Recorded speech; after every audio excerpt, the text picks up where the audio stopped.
बिस्मिल्लाहिर्रहमानिर्रहीम। मोअज़्ज़िज़ सामिन करामी, आज तक आपने इब्लीस के बारे में सुना होगा कि इंसान को हमेशा इबादत से गुमराह करता है। आज का वाकया इतना अजीब है कि जिसे सुनकर आप हैरत में पड़ जाएंगे। एक शख्स अंधेरी रात में नमाज पढ़ने के लिए घर से निकला।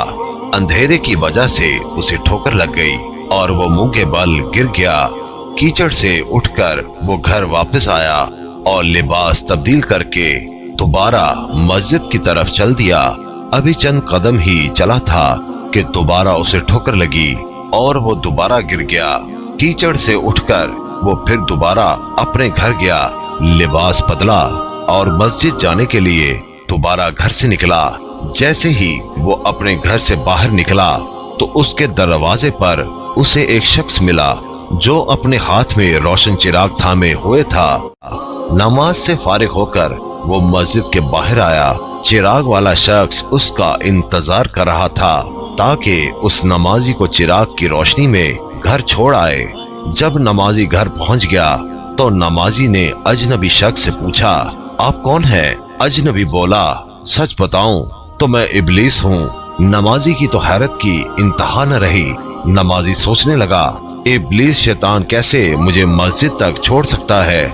उसका काम तो लोगों को बहकाना है। तो शख्स ने बड़ी हैरत के साथ इब्लीस से पूछा, तुझे तो मेरी नमाज रह जाने पे खुश होना चाहिए था, तो फिर तुम चिराग की रोशनी में मुझे मस्जिद तक क्यों ले गए? इब्लीस ने जवाब दिया, जिसे सुनकर वो शख्स भी हैरान रह गया और आप सब भी हैरत में पड़ जाएंगे।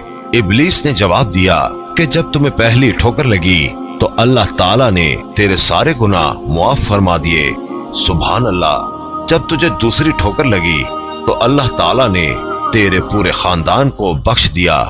मुझे फिक्र हुई कि अगर अब तू ठोकर खाकर गिर गया तो अल्लाह ताला तेरे सारे गांव की मगफिरत न फरमा दे। इसलिए चिराग लेकर आया हूँ कि तुम बगैर गिरे मस्जिद तक पहुँच जाओ। उस शख्स ने जैसे ही ये बात सुनी उसने अल्लाह ताला की बारगाह में अपना सर झुकाकर, तो दोस्तों ये है अल्लाह ताला की शान। परवरदिगार आलम की राह में कोई शख्स एक कदम बढ़ाता है तो अल्लाह ताला उसकी तरफ 70 कदम करीब हो जाता है।